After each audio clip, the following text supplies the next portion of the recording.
Just say live.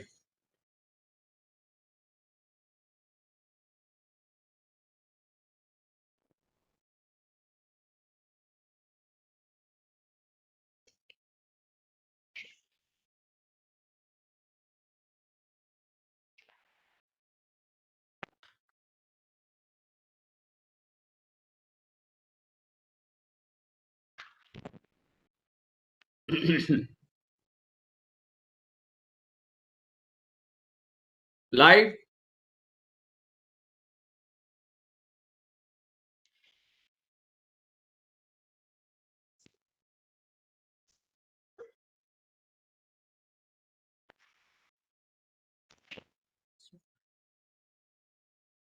Very good afternoon. Thank you very much for joining in. Very good afternoon to all the members and the speakers who have joined in today afternoon on this topic of investment potential in waste management for startups. I think so MRAI and Technology Development Board needs to be congratulated. Let me tell you who I am. I am Prabjot Sodhi, the director of MRAI and also a senior program director with Center for Environment Education based out of Delhi. We have a very esteemed set of panelists and we have some keynote speakers. So we have with us to start with, let me straight get into it. We have just got 2 hours and I will straight get into the honors. And it's such a delight to have you, Dr. Samrishta Maithi, Project Coordinator, Technology Development Board, who is going to extend you a warm welcome to all the people who have joined in this afternoon. Over to you, madam. Thank you, sir. Good afternoon to all. To celebrate 75 years of progressive India, the Ministry of Science and Technology is celebrating Azadi Ka Amrit Mahotsav by conducting 75 science and technology events. These programs are aimed at industrial connect, and therefore participation of industry is essential in these webinars. Today, on behalf of Ministry of Science and Technology, I welcome you all to the webinar on investment potential in waste management for startups, aimed at knowledge sharing, entrepreneurship, and skill development for the domain of waste management. And it is my pleasure to welcome all the eminent speakers today. We have with us Ms. P. Binisha, Environment Scientist and Board Member, Technology Development Board, Commander Navnit Kaushik, Scientist F, Technology Development Board, Mr. Anirudh Jalan, Co-founder and Chief Strategy Officer, Recycle, Mr. A. L.N. Rao, Director, Materials Recycling Association of India and CEO of Exigo Recycling, Mr. Nitin Agarwal, Chief Strategy Officer, Pashupati Group, Mr. Hanuman Saraf, Business Head, Germcorp Recycling and Technologies Private Limited, Mr. Abhishek Agashe, CEO and Founder, E-Lifecycle Management, Mr. Sahil Ghai, Marketing Manager, The Shakti Plastic Industries, Mr. Armendra Kumar, Vice President, Recycling, Re-Sustainability Limited, Mr. Vivek Verma, Chief Impact Officer, Recycle Foundation, Ms. Himani Iron, Manager, Asra Foundation, Mr. Saket Krishna, Assistant Commissioner, Delhi Municipal Corporation, Professor Brajesh Dubey, Associate Professor, IIT Kharagpur, Mr. Ullas Parlikar, Director, Materials Recycling Association of India. Distinguished participants, ladies and gentlemen, dear friends of science, technology, and innovation. I'm confident that by the end of this webinar, we will be having many more new ideas, a lot of fresh energy and partnership to sustain our efforts in order to bring potential investors for startups working in the domain of waste management. Thank you. Well, thank you, Dr. Mehti. Thank you very much for such a warm welcome and giving the audience and the speakers a great sigh that we are going to have 75 scientific technology programs over. So there are ideas coming into it. Now, before I take any more time, let me pass it on to Dr. P. Banisha, the environmental scientist and board member of the Technology Development Board. I'm sure you will open new vistas and new ideas for people to really take on. Over to you. Floor is yours. You're on mute, probably. You're on mute. Good afternoon, everybody. Thank you, Dr. Sodhi. So, before we hear from all the experts, what I would do is to set the agenda so that we can have a kind of a channelized thought process. So that's the reason I will just take about 7 minutes, wherein I would introduce or to set the context. So here the topic is investment potential in waste management for startups. So let's look at the context in terms of I know most of you, I mean, I know all of you are aware of this, but since I was telling you that we would have this channel right, so let's see what is the position of India. We know that we are the seventh largest country with 1/6 of the world population. And all of us have been hearing in the last 1 week that there is a view that we have already surpassed China, whereas there is still some scientific evidence saying that 2023 we will surpass China and become the most populous nation in the world. Now, what does this mean? We have only 2.4% of the world's total area. That's what we are occupying. But we have only about 4% of the world's fresh water. Land is also scarce, water is also scarce, which are the two most important or the basic necessities of life. And with that, with so much of population, we are definitely very highly resource stressed, because when land is scarce, then everything else also is scarce. If we look at our economic setup, we are having a very high GDP growth. I mean, it's rising. Of course, we did pull down a little bit because of the COVID, but still we are at least poised for a 5 trillion economy very soon, and we are having a lot of disposable income. When we look at the demographic factors, again, rising population, increasing urbanization. If we look at our global integration, we are rising even in terms of international trade and travel. Now, what does all this mean? Which means our infrastructure is going to be really very, very demanding. We need to really set up the infrastructure in place, of which water, wastewater, sanitation, waste management is definitely one aspect, which, because of that highly stressed, resource stressed reason, this is going to be a sector which definitely needs a big investment. And when we talk about investment, here we are also opening a complete Pandora's box for new innovations, and also in terms of technology, the kind of technology deployment that is required. And when these two are necessary, it is definitely the startups which are going to really boom. So this is one context. Then let's look at two. I have taken only two examples. That's the wastewater sector and the waste management sector, so that we will understand how much of investment, how and why of the investments. Now let's look at the wastewater treatment here.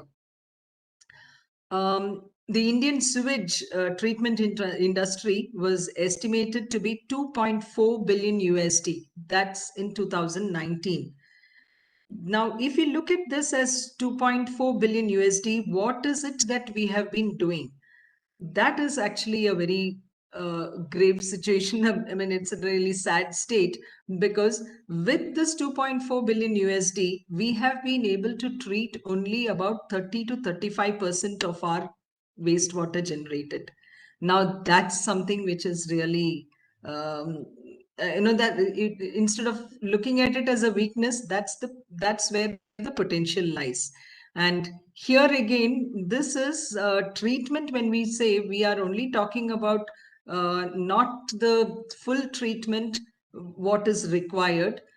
but to a large extent we are treating.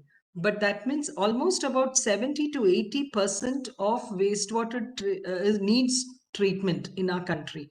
So that's a huge potential, and that's an area where you really require investment. Now, our country, 100% FDI has been allowed. So there have been PPP modes of projects.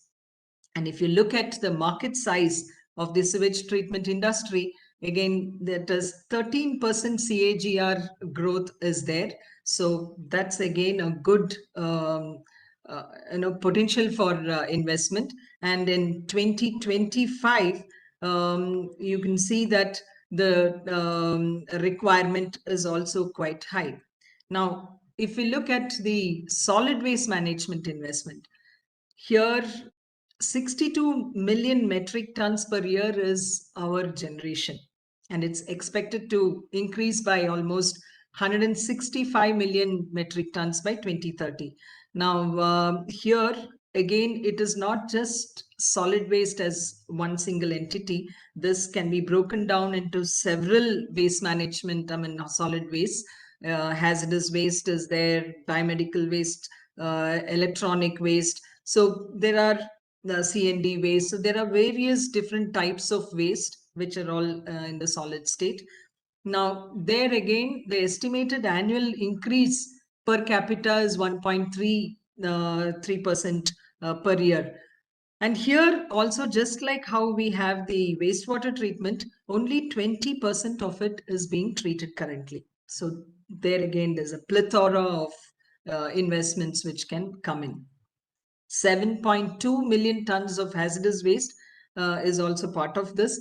So if we actually look at what kind of landfilling is necessary, it is about 1 square kilometer of additional landfill every year that is required. Now, I just give you this small example is because we need to now again go back to my first slide, which shows that we are having very less land area, and there's so much of population. So with all this, it's 1600 crore which is required in terms of rupees that is required for treatment. But now again, this sector is also currently worth 2.2 billion USD, and it is increasing by 7.17% growth.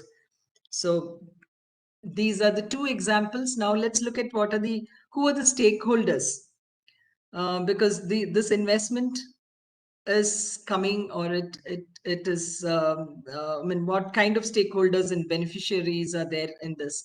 Suppliers of technologies. That's like, if you look at wastewater, it's MBR, MBBR, the decentralized treatment systems, the SBR technology. If you look at solid waste, it's biogas, pyrolysis, incinerator. So these are all the technologies and the technology providers who are there.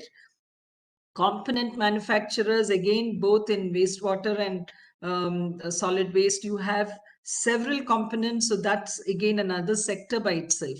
Then you have the operators and maintenance professionals. These are like the service providers. So if it is biogas, it's MELAM. If you talk about the solid waste management and other waste management, it's resustainability. You have recycling, MTC, Parisara, Exigo. So, that's again another complete group. We have project developers. So this again comes both in the government and also in the private sector. Then you have the financiers like ourselves, the TDB. Then we have the product marketeers. So, this is like, or the consultants. Sometimes these consultants, product marketeers, all these are also intermingled. So, this is the kind of stakeholders also which we are looking at. Now, coming to why is investment in environment, especially the waste management, which is going to be sustainable, because that is another thing which is very interesting for the investors. So here, if you look at, we know that India's potential, there's increase in the population, and we also know what kind of technologies are necessary. The gap between the supply and the demand is going to only widen, because as you increase the population, then you are going to have or the urbanization, the lifestyle, all these put together, our demand and the demand is so high that the supply cannot really cope up with it. It's something like our treadmill. So how much ever we run, we are still at the same place and we can't move forward. And then any technology which minimizes this footprint, the carbon footprint, or what I mentioned in the first slide, is going to last, giving continuous profit. So this is something which is very, very interesting for us. So thank you. With this context, and let's talk about what investments and how the startups can really leverage this kind of a potential in our country. Thank you. Thank you, Dr. Panisha. Thank you very much for this very comprehensive and provocative presentation which you made. And I'm sure it is thought-provoking to people across the lines. But one point which I want to emphasize, and before we go to these panels, is that really we are resource stressed. We are consuming about 9 billion metric tons all across, presently about 8 to 9 billion metric tons. And the world all across is about 200 billion. So we are about 4 to 5%. So the population is 3% and 17%, and the area is 3%. So, these are the jugglings which we need to do. But taking forward the panels, thank you very much. Now, audience, we have two panels. We have a host of people who are very experienced and have lots to say. But, we have one panel first, which will be talking on the experience sharing on waste management and startup. We had 6 panelists, but I got a request and we will add another one here because of time constraints. He's having a meeting in the other, and my word goes for Nitin. So Nitin, we will have you in this panel. We will extend the panel time from this to 5 more minutes. But just to request all the speakers, I'll call the names and we will go one by one. But I would like each one of them to say crisply for 4 minutes, please. Mind your time, lest you want me to raise like this. And 4 minutes, and then we come back again to each one of you for a minute and a half in order to really say, how do you really see that what sort of policy should be there or regulation should be there for the startups? So my time goes now, and we invite Dr. A.L.N. Rao. Dr. Mehti had already introduced. Rao Saab, floor is yours. Thank you, Surizab. Just to give you the context of two industries in the waste management, e-waste and batteries. E-waste, we know India produces around 3.2 million metric tons, and the EPR rules came in 2016, and the new rules are getting introduced this year. And it's going to give in a lot of opportunities, business opportunities for existing players and newcomers too. And in the battery side, we know the explosion that's happening in the EV side, and the lithium-ion batteries recycling also is going to be very, very big. And the entire ecosystem in the EVs, again, in the waste management sphere is going to increase. And we're looking at around 100 gigawatts of batteries alone coming up by 2030. So we believe there's a lot of potential for, the entire stakeholders in this is going to be the identification of the asset players and pricing and, packaging and logistics, reverse logistics and warehousing, and then second life and recycling and fresh and reuse of the metals again. So the potential is very, very high. So let me come to as a startup, what is it? What is that attracts the startups? Government aid, that's the key, that's the foremost one that I would look at as the key parameter for success of the startup industry in the country. Low interest loans, that's another big element there. That's Brilliant. something which works upon, and subsidies, to these waste management companies, the startups. These are the 3 main pillars that's going to drive the startup culture in the waste management sphere in a big way. There are multiple programs that the government of India has come out. The government is spending a lot of money on various schemes for manufacturing. Even if half of that is being looked into, that budgets can be allocated for the waste management spheres. Trust me, the business potential in the country is going to be phenomenal in the waste management industry, and huge number of startups are going to come in. The support functions of the government initiatives have come in center of excellences. It's come in the PLI schemes that have come in, the state schemes have come in, the technologies that's required in the waste management sphere, especially in the recycling part, if I were to name, by the NMLs and by the CMETs or the CIPETs, they're all coming out there. There's some success stories also showcased there. But it's not enough. We need to have much more than that. Presence of investors and investment funds in the last few years, 3, 4, 5 years, has actually started to trickle in. There are some visibility that's been seen in the country. There are some certain investments that has happened, but these are in very selective, specific sectors that has happened on particular stakeholders. But at a larger level, we are not yet there for it matter. So what are the obstacles? If I say I were a startup, and what's the obstacle that I'm looking at? Now high investments in this waste management industry, capital investments is very high, and that's a blocker for a startup to start with. Land is another big issue. Various governments have come out with manufacturing for support for manufacturers in a big way by allocating lands. But for the waste management industry and also for the recycling industry, it's not there. And that hand holding is a must by every state government and the central government too. Power, materials, materials, if I say know your material, is the concept that we need to go into, because the startup guys who are going to come in, we see a lot of young boys and girls, women entrepreneurs, who have already started working in the waste management sphere in the last few years' time, and many more would come in too. But knowing Half a your minute material, more, sir. Half yeah, a minute. sure. Knowing your material is going to be the key, and so with elaborate infrastructure, is a very big task in itself. The lack of securing the necessary licenses, permits, statutory compliances, it's a nightmare. We know that there's an ease of doing business out there. I think we'll have to relook at it, and by saying that ease of doing waste management I'm business. going to come back to you, Dr. Rao, in another 20 minutes. Let me go into the others. I don't want to stop you. It's a real earnest request, humble.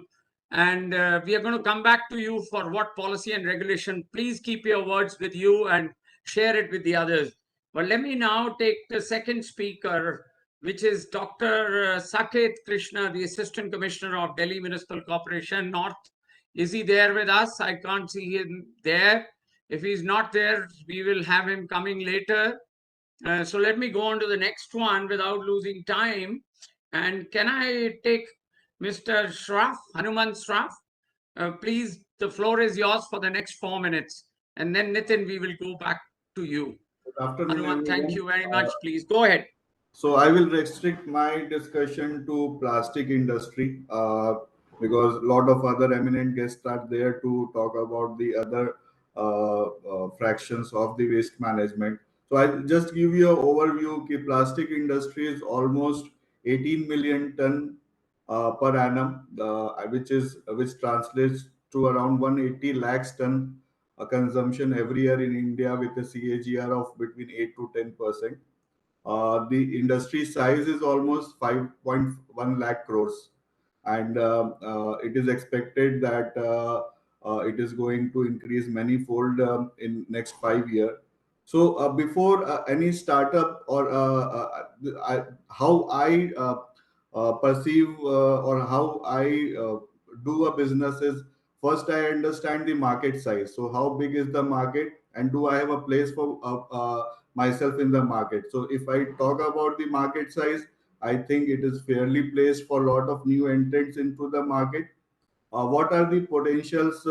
If I want to do a SWOT analysis, what are the strength, weakness, opportunity, and threat in the market? We have to analyze that. So what are the potential opportunities? So if I talk about the plastic recycling business, so I divide the plastic recycling business into two parts: the ethical recycling, which is more compliant, which meet the ESG requirement, which meet the legal compliances, and which meet all the requirement of the law of the land, so which adhere to the law of the. So if I talk about the ethical recycling, it is hardly 10% in India. So to me, the potential, if I want to do a ethical business, the potential lies in almost 90%, and I can accommodate, or the industry can accommodate, a lot of new entrants into the business. Going forward, I think there is with the new amendment in the PWM rules, there is a huge opportunity. If I talk about the size of the recyclable granules, or the PCR, what we say, it is going to be 25% of 40. So the packaging industry contributes to 43% of the total plastic business. So it is almost 8 million metric ton, and out of that, if the PCR requirement is 25%, so it is 2 million metric ton. So if the requirement is 2 million metric ton per annum, which translates to almost 1 point divided by 12, if I do, so it is a huge number in terms of the requirement of the industry. And if I talk about the players in the industry, there are hardly any players. So if we the startup industry are focused what they want to do, but the quality is going to play a major role in the whole business, because if you are not quality compliant, and if you are not meeting the expectation or the standards of the industry, probably there would not be a requirement for the uh, such type of products. So you have to meet the industry requirement, you have to meet the expectation of the industry in terms of the compliances, in terms of the quality, and in terms of the pricing. So these three determinants are going to be very critical in long term to determine the success of your business. But the best part is, if you are on a zero scale of a zero, and whatever steps you take is a success to you. So there is no failure in the industry. There should not be any concern to any of the stakeholder, because every step we are taking is a success. But last point which I want to come up with, there are two basic ideas through which a business run.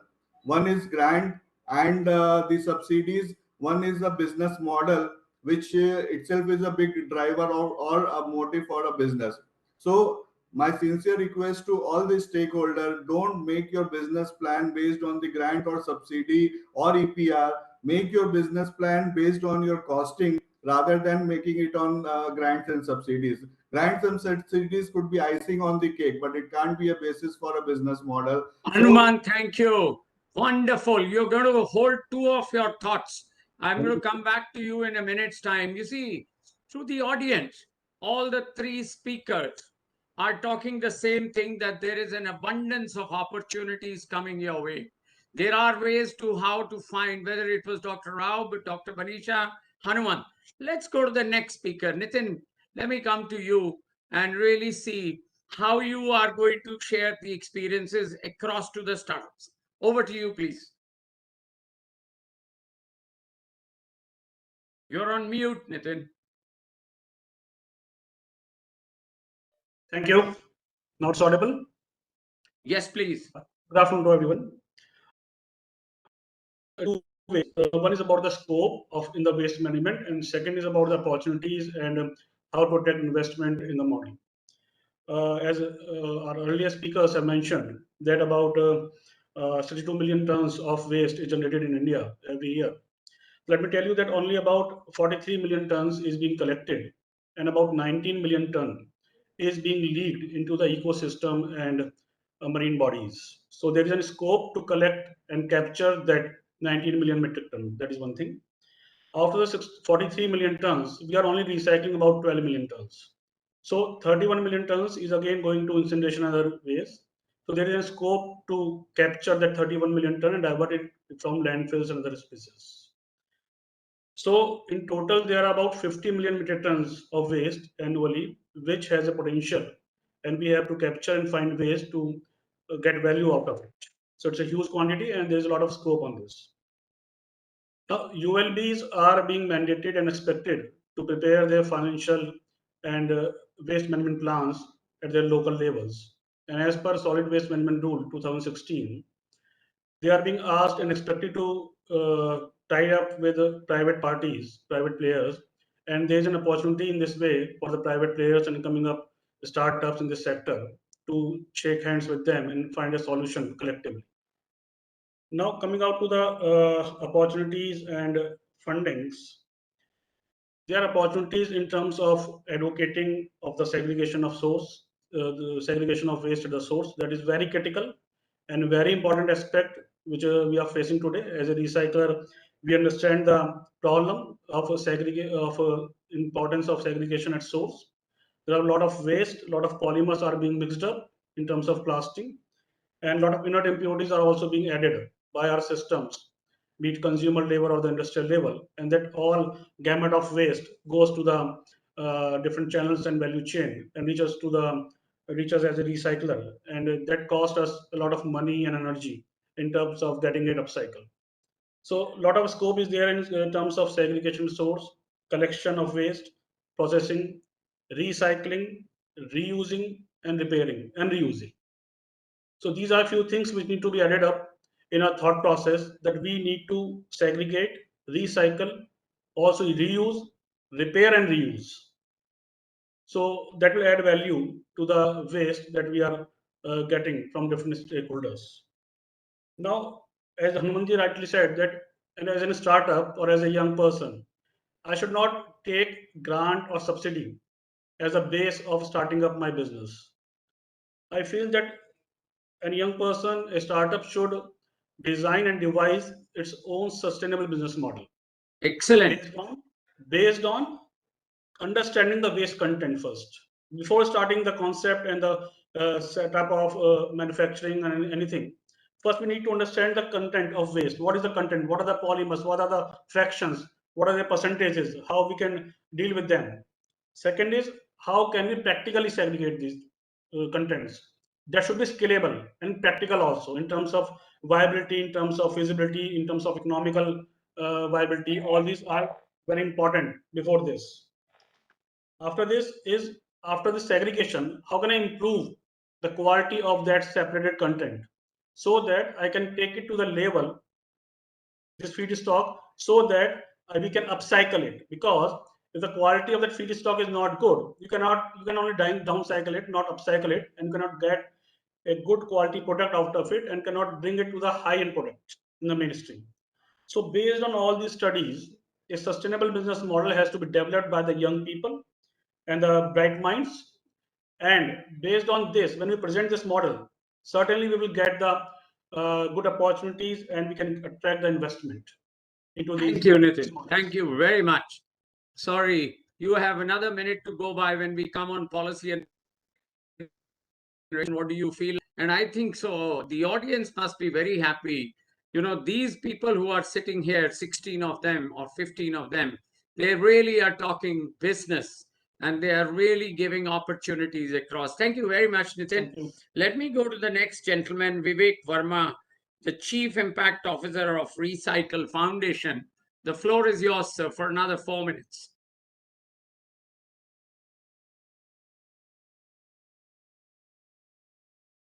Sir, you are on mute, sir. Mute.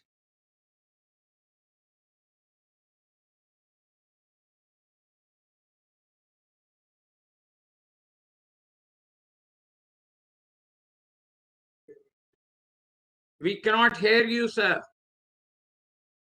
Vivekji, we cannot hear you. Yeah, you carry. No. Now, yes. Oh, what happened to him? Got dropped. Oh, I see. I think he's got dropped. What I will do is, let me move on to the next speaker. And because time is very short, Nitin, thank you very much, but we are coming back to you. Let me go to this young lady who is with us, Miss Himani Aaron. Is Himani there, please? Can't see her. Is she there? Good afternoon, sir. Yes, very good, Himani. The Yes, floor sir. is yours for next 4 minutes. And we'll come back to Vivek. Okay. Hello, good afternoon. So, I am from Asra Welfare Association. Asra Welfare Association is a NGO working for the welfare of waste picker. So I Very feel good. that we are a bit different organization from all the other partners who are present in the panel right now. So before going ahead, I would like to explain something about our organization, that how we work and how we take our operations. So basically, Asra Welfare Association started in 2015. Our main vision is to create a culture of sustainable waste management practice that go hand in hand with dignified, equitable life for every waste worker. Our mission is to promote 5R principle, that is refuse, reduce, reuse, repurpose, and recycle, to ultimately promote circular economy. Our goal is to assist urban local bodies, brands, corporates, industries, manufacturers, Nagar Panchayats in waste management program and system. We are working in Mumbai in two wards, H West ward and K East ward, and we are also pitching our waste management model to other wards of the Mumbai. Uh, our second goal is to eradicate the inhuman condition of waste scavenging through access to formal employment, through healthcare, education, and skill development. We also support the overall economic, social well-being of waste workers by providing dignity and identity to their work. And lastly, we also work on achieving the behavior change in citizens. So, in our experience of 7 years, we have diverted around 36,000 ton of dry waste from the landfill. We have worked on empowering around 900 plus Safai Sathis. We have 70,000 plus households who are connected with us, whom we are uh, collecting and making them understand the source segregation. There are 50 plus brands, aggregators, recyclers who are connected with us. So the complete work of our organization is basically divided into three parts, that is collects, cares, and connects. So basically our founder Heather Ali Sayed, he has experience in this industry since 40 years, and through his experience he has skilled our Safai Sathis and segregated into 92 plus categories of waste. In our collect model, we actually work on all type of plastic, that is soft plastic, hard plastic. We also work on paper, glass, metal, e-waste. And other than the high value waste, we also work on low value waste, that is thermocol, multi-layer plastic, textile waste, and footwear waste. So over the years and with the connectivity, we are able to process around 200 to 400 ton of high value plastic in a month. We also have a capacity to process multi-layer plastic 60 to 100 tons per month. We recently started working on textile waste also and thermocol waste also. For these waste, because they are new, so we are right now processing around 2 to 3 tons per month. We also have the capacity to work on old discarded footwears and many other things. So basically, like we are here talking about developing a sustainable business model. So although we are a NGO, but past 7 years we are working with municipal corporation for handling the dry waste operations, and we are able to bring the sustainability in our operations through our work. So like Nitin sir has said in his dialogues, that segregation is one of the major part of the complete process which we are talking about, that is waste management. So according to us, and according to, like, if any startup want to start like a NGO, or if anyone want to I mean they want to work for the welfare of the people as well as for the welfare of the environment, so the major things which is required is They are this. welcome to learn from you. Himani, I will have to stop you. You will have another 1 minute to come into policy. But, I must say, I really feel that you have really touched the heart of the program today. And when you and Heather are extreme inspirers to a very safe, secure, sustainable systems for new organizations to learn from. Thank you very much, Himani. I'll come back to you for a minute later on. Let me finish with the colleague who was lost in between, Vivek Verma. Vivek, can Yeah, we have you back? yeah. Thank you, Can you hear me Himani. now? Brilliant. Thank you, sir. Can you hear me now? Yes, please. Okay, perfect. Thank you. Thank you very much. Sorry about the glitch. I was just saying that, I completely endorse some of the views shared earlier, that it has to become sustainable. While we Yes. talk about sustainability for others, I think it is equally important that we need to become sustainable. So every startup looking at it needs to keep that in mind.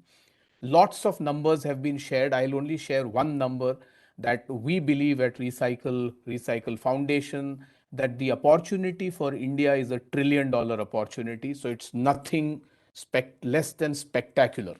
But having said that, I think the key is really what needs to be done to capitalize this opportunity. I think the key is about behavioral change. Because while we can talk about the fancy terms, sustainability, ESG, circular economy, all of that, how do we make that a common denominator that a man on the street, a common citizen understands that? Which is where I think the largest opportunity lies. How do we create awareness? How do we take this message to a common human being on the ground? And I think that's where startups can play phenomenal role, use Very technology, good. make this message to people down the line. And it's not related to urban. It has to be rural, tier 2, 3, 4, 5, 6, 7 towns, because every place there is enough opportunity that needs to happen. Now, other key aspect I think that where the startup world can play a phenomenal role is anything that gets measured gets changed.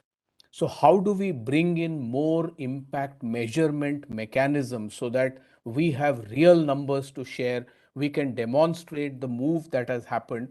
And that is another place where startups can play a phenomenal role. I think the lowest denominator in this whole industry is what we call the Safai Mitra, the person who's really making this whole thing happen, the pillar on whose shoulders this whole industry rests. And that's the outstanding opportunity. What can we do to uplift the Safai Mitra community? What can we do to get them a identity? What can we do to get them working loans, get them working capital, get them direct benefit transfers coming to them? How do we get them insurance? How do we get them give safety kits? So all of these, each of what I talked about is a large opportunity where startups can help solve these social problems on the ground. I think another area where there is a large opportunity is governments after government, whether state or central, keeps announcing schemes because this is a very large vote bank. Now, how do those schemes really materialize into a benefit to the beneficiary? How does it get to the person on the ground? Now, there are startups like Hak Darshak, many others who are doing work in this space, but that's another fantastic opportunity that happens. Also, all of this material movement that is going to happen across the country, whether it's plastic, e-waste, or any of that, opens another opportunity for logistics. And that is going to be another large opportunity that I think opens up. And the last point I want to make here is about the fact that I think for a common person to understand more about circular economy, there has to be a lot more product creation that needs to happen using this material. We keep Very saying waste to material, but the key is, what does this material mean? How does it come back so I can touch and feel the products that are coming out? So I think each of this is an opportunity, massive in size. And I'll only summarize by saying all of this put together is $1 trillion opportunity for India if the startup world can kind of start looking at impact on the ground, execution, and making a difference. Thank you. Thank you very much. We now have two speakers left. I can see Mr. Saket Krishna, the Assistant Commissioner from Delhi North with us, and then we have Sahil who will speak, and then I'll come to each one of you. For a minute, please, I would like you to say how you have received the investments and they have helped you. Okay? That will be the point which we will discuss. Thank you very much. And now over to Mr. Saket Krishna. Floor is yours, sir, for the next 4 minutes.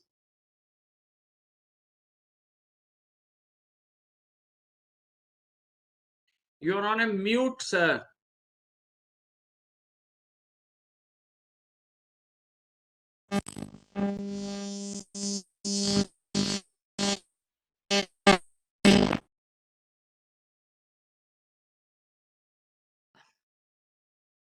Yes, please. Can you hear us?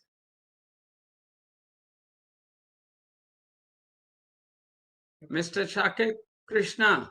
We cannot hear you, sir. Either you are on a mute.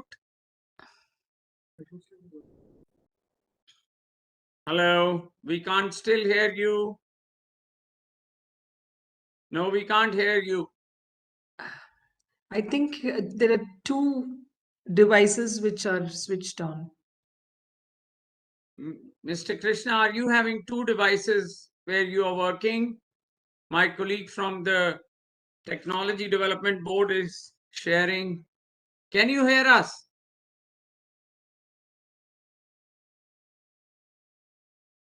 No, we cannot hear you, sir. Okay, let me get to Sahil while Mr. Krishna sets up his system. Let me get to Sahil. Sir, be with us while you set it up all. Be with us. I'm going to come back to you and then each one of you in the panel. Over to Sahil, please. Is Sahil there with us? Sure. Sahil, go Hello. ahead. Sir, Another 4 minutes. everybody is talking about source segregation, and I'm really confident that one day we will definitely achieve source segregation at every level. So, what I'm going to talk about next is like after the source segregation is done, all these aggregators are informally financed. So that financing needs to be, chalked out, and that there is a trade finance requirement there, so that we can enable all the small aggregators, all the mid-level aggregators, and the rack pickers, so that they can actually channelize the product. And this trade of the plastic, I'm only restricting myself to plastic, that plastic and all the recyclable waste, it doesn't stop. The whole supply chain doesn't stop, because to enable $1 trillion economy, you would at least need $1 billion to enable the grassroots collection mechanism. The next thing I can talk about, that recycling is still not considered itself as a sector by the government. We, even on my MSME certificate, it is written we are a manufacturing firm. So if recycling is recognized first as an industry, and after that, whatever incentives the government can provide, whatever environmental credits or whatever EPR credits, or what all, environmental health, safety, any sort of credits which, the government can give us, or the any other policy, existing policy can give us, that will also enable us to drive the recycling economy. As you can see on the CPCB EPR plastic.in on the national dashboard, there are very handful of recyclers, plastic recyclers, who have registered from every state. So this needs to be decentralized, and I appreciate the point Mr. Rao that has mentioned that there is a requirement of low interest loans. Such low interest loans I have seen set up, plastic recycling setup establishing in just 5 to 10 lakh rupees. So such low setups, if people have good credit history and everything, and all the documents are in check, such single window operations from the government can also enable the financing of and enabling the decentralized not only plastic recycling, but it can also be replicated into e-waste recycling as well. And what I see that each and every ward can have a small recycling setup, along with the small segregation setup. The third thing that I see, that there has been special economic zone, enabling the IT industry. Similar can be done to the plastic processing zones. Either it is pyrolysis or waste to energy, or plastic downcycling, upcycling. So plastic processing zones can be enabled. And last, I had a conversation with one of the municipal commissioners. He told me that he wants to establish UP Shark Tank. So I really commended his initiative, and while discussing it, what can happen is that every state can come up with a committee which includes a government official, private officials, and a policy advocate in it, and such committees can fund small startups locally, and these committees are also responsible for the growth and the enablement of such startups who are coming up in waste management. So these are the five, points which I can just quickly come up with. Thank you, Sahil. Thank you. Thank you so much for bringing these thoughts in it. Now, is Dr. Saket Krishna with us now? Can you come in, sir? Before I go for 1 minute each to the speakers, Mr. Saket Krishna, are you there, sir? Please go ahead. Floor is yours. Your experiences in getting the funds, you have flush funds, but your experience is how best you have been able to use them, how difficult it has been. Over to you, sir.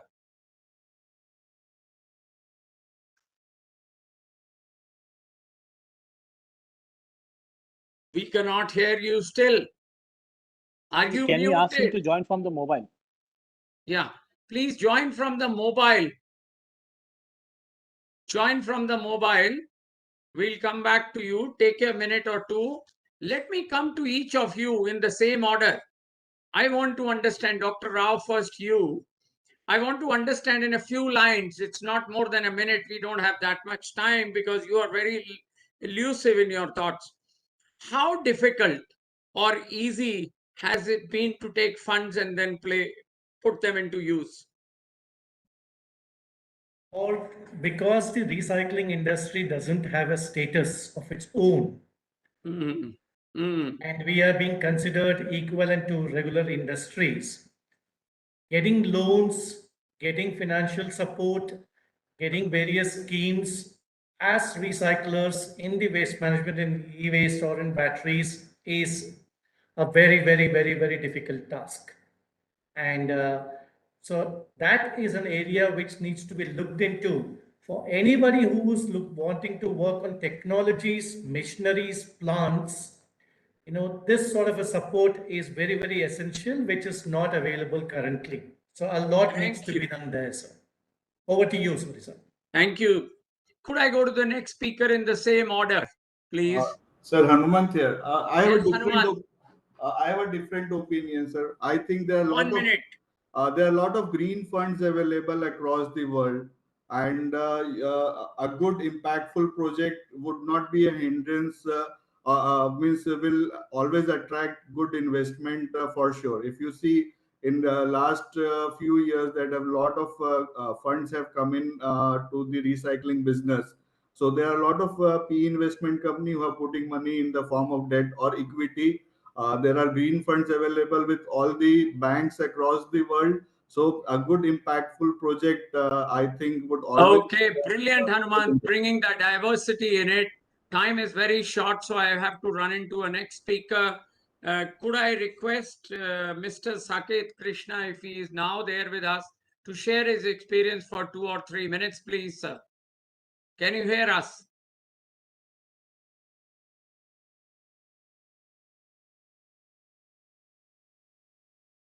North Delhi is doing some excellent work, but let me go to the next speaker. Still, we are not able to get him connected. Can I come to Nitin? Nitin, can you sum up in a minute or so how difficult and easy it has been to get funds and then put them to best use? In my opinion, the investment can be got in the recycling sector if we have done a good kind of R&D for a project. What are the challenges? What are the solutions to that?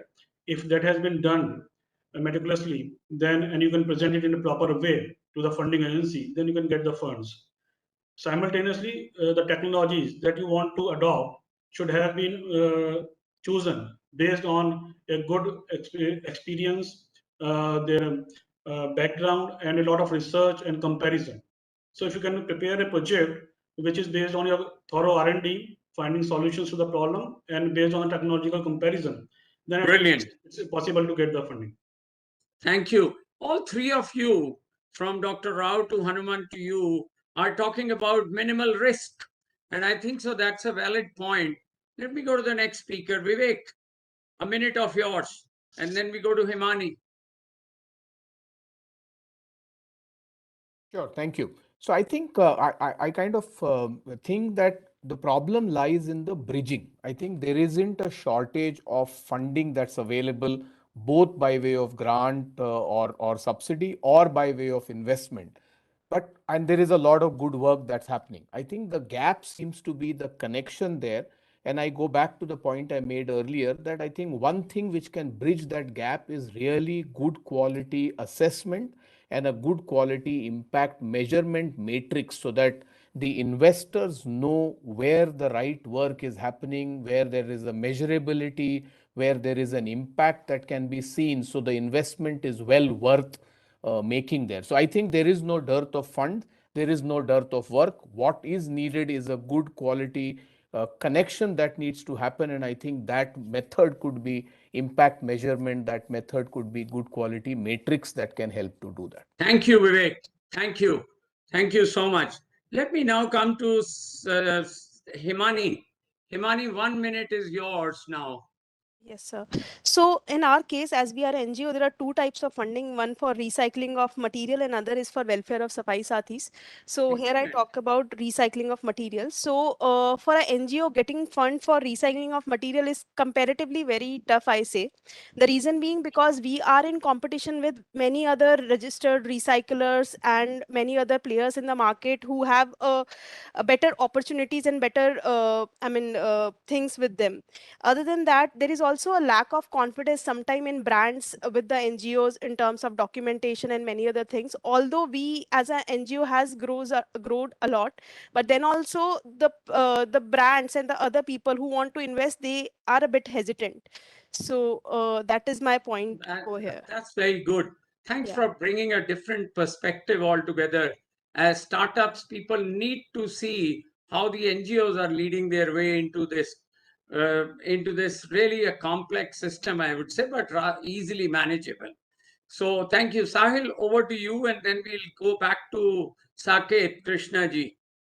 Sir, I agree with the point of what Mr. Vivek Verma ji said, that there needs to be a bridge between people, the funds available, and people who want funds, and these bridges are, at various level. First, at the level that this sector is 80% or 75%, this is an informal sector. So first, there should be some sort of incentive so that they can be actually translated into formal economy and then be eligible for formal funding. And then a lot of education is required to such people, that how they can utilize their funds and how legitimate can be they can be in their operation, so that the investor who is investing actually see that there is a return of investment, there are actually value that he's also adding by putting his funds. We Shakti Plastic have also funded a startup by the name of Feel Good Eco Nurture, Excellent. Very and good. they are making plastic recycled tiles with multi-layered. Your chocolate wrappers, your toffee wrappers are converted into 1 by 1 feet tile of 1 kg, and it's I'll tell you the cost later. Thank you. Thank you. Thank you, Sahil. And, I have been rather overwhelmed by each one of you. And I apologize for not giving you enough time because we have another very interesting panel coming. But before the panel, I would request Shri Saket Krishna ji to please come in. He's been with us and trying his best to get in. Please go ahead, sir. Still not able to make it. You are there, sir. We can see you, but there is some problem in his line, I believe so. You are muted, sir. Just put the mute off and come again, sir.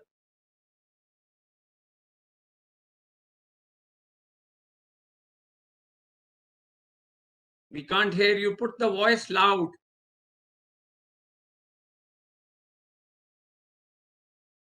In the meantime, while he's coming, you just come in. I'm just closing this session, but you feel free to jump in. Banisha ji, I think you have got many good points here. The the Technology Development Board and MRAI, what they were looking in a very short span of time, they have really made things to go. But I want to say to the audience, don't go away. Don't go away. We have 1 more hour with some very interesting people who are going to talk something which matters to you the most, that how in the startups, how do we bring investment funding in the waste management startups? So that's the topic which is going to go. Could I request Commander Navneet Kaushik, scientist from the board, please, Technology Development Board, to go ahead with his 4 minutes, please. Thank you, all the panelists, for panel number 1. Thank you, sir. But I think I'll slightly need more than 4 minutes because I'll try and finish what we do and what we can do for the sector. I'll try to be Sure, as brief please. as possible and I'll try to move as fast as possible.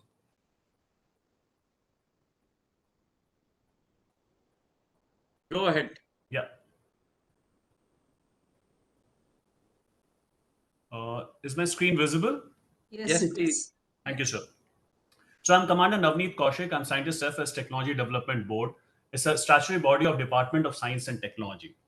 So I'll cover the presentation in a very brief manner, and probably I'll be open to question and answers towards the end, however much time it takes, or you can write to me on the email.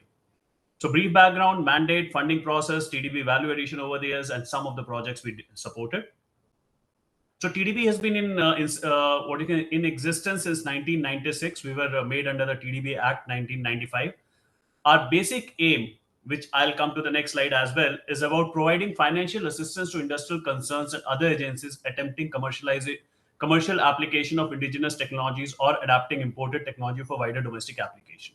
So that's our only and the most important aim. It is about commercialization. So any private limited company which has indigenous and innovative technologies, we can provide financial support to them as a soft loan equity. And like most of the panelists were saying, no grants. We generally do not give grants. We have very limited, probably in existence of 25 years, maybe not more than 4 or 5 projects out of 350 projects which we have done. The objective, like we have been discussing, promoting new ideas from small enterprises, even at the risk of failure. So we are not only open to startups, we are also open to MSMEs, SMEs, and there have been some big industrial houses which we have also funded. We also act as the government of India guides us, identify and act in areas requiring strategic interventions, encouraging production or competitive consumer products. Coming to funding process, because I think this will be the most interesting thing for the people who are there, including startups and MSMEs. So why should you come to us? Because we provide soft loans at 5% simple interest per annum. After, let's say your project is for 2 years for commercialization, and then we have a 1 year moratorium period. Then after 4.5 years, in 4.5 years, 9 6 monthly installments, the money has to be given to us. Basically, the money is available to you for around 6 to 7 years at 5% simple interest, which is going to be lower than the inflation most of the times. Royalty at 0.5% of the annual sales turnover of the product, which has been developed by the financial assistance. And if like sometimes companies have come to us and they said, our sales are going to be big, so 0.5% is going to be huge, money. So what we tell them is, okay, fine, you can short close the loan. There's no penalty for it. If you feel your sales are too high, see, we are not here to make profits. We are here to support the industry, and we are sector agnostic. We have funded in agriculture, we have funded in aerospace, and anything in between. The best part is we do not charge any processing fee, or any burden is given to the company for boarding or lodging of the experts or the committees which come and visit for evaluation or monitoring. Now we have the evaluation committee. There's an initial screening committee where we see whether the project falls into a domain, and then there's a project evaluation committee which comes on site.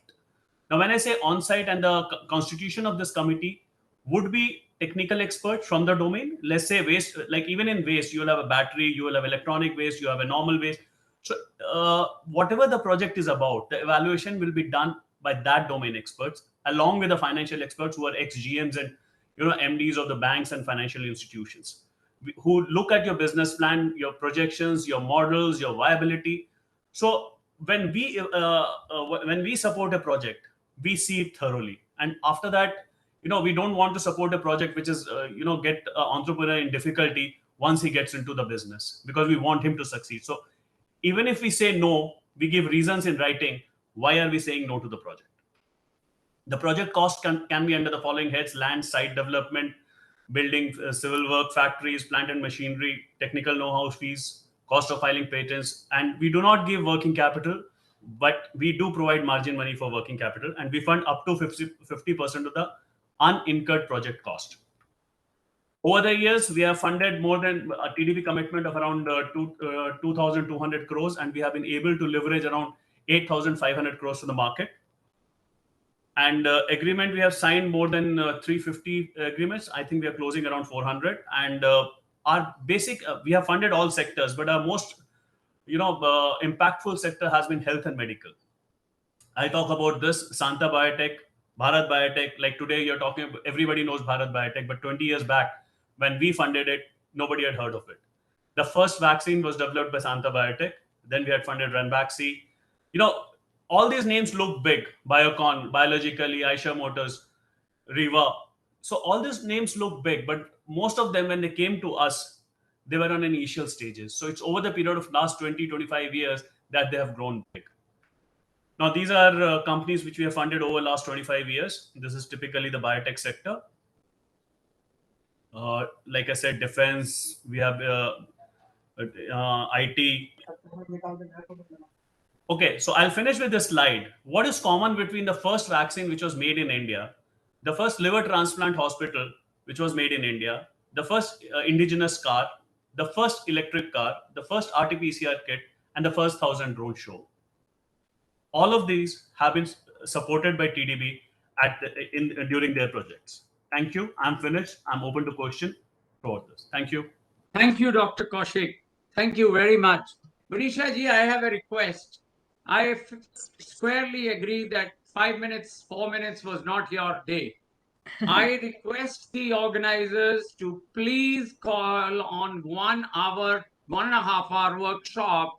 We all sitting here will bring a lot of our partners, those who are really looking for this support systems, and we really make a beautiful 2 hour session with MRAI or TPD, because I really see that you were so elusive and so good that you were sharing those things. But thank you very much. This is what I wanted to say. We will move to the next panelist, and Anirudh is there on the next panelist. Floor is for you, sir, for 4 minutes. That's been what we have been talking with everybody. Thank you. Go ahead. Thank you. Thank you so much, sir. This has been a phenomenal session. Thank you for inviting us. And I'll just sort of connect the topic with the first session, really, and this was echoed by Vivek as well. Sustainability, the $1 trillion opportunity. And and while I just kind of summarize some of the components that we believe could be part of that $1 trillion opportunity within circular economy, within sustainability, are really the following: low carbon energy, green mobility, decarbonizing energy, green building, sustainable agriculture.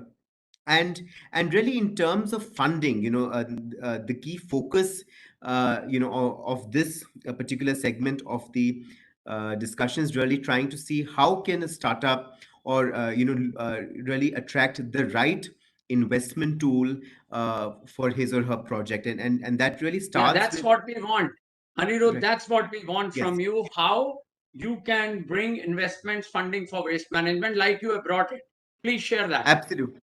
Absolutely. So first is really trying to, for the founder and the team to understand where does his startup really fit in. I'll give an example.